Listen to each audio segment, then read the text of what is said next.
What if you could talk to your computer almost like you talk to a friend? That's the vibe of Python, one of the most popular programming languages on the planet. Quick hook first, Python is everywhere. In your favorite apps, powering websites, crunching data, training AI, automating boring stuff, running on tiny devices. So what is Python? It's a high-level interpreted language designed to be readable.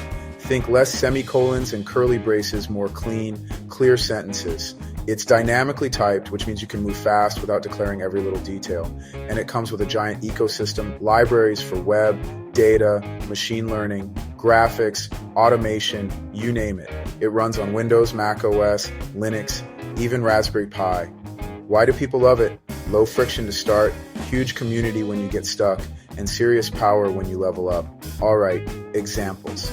Example 1, the classic hello world. In Python, it's literally print hello world mediocre.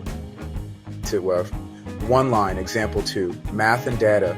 Add 2 numbers in a variable, loop over a list, grab the average of a million values with NumPy in a single function call. With pandas, you can load a CSV, filter rows, and plot results in minutes. Example 3, web stuff. Build a simple site with Flask or Fast API. Define a route, return some text or JSON, boom, an endpoint is live.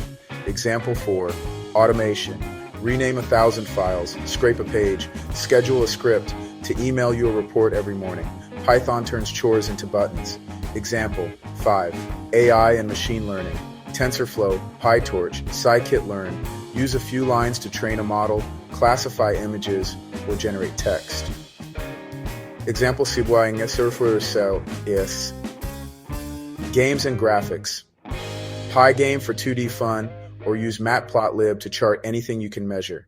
So if you're curious where to start, install Python, open a code editor, and type print. Let's go. Because the best way to learn Python is to make something tiny today and make it a little bigger tomorrow.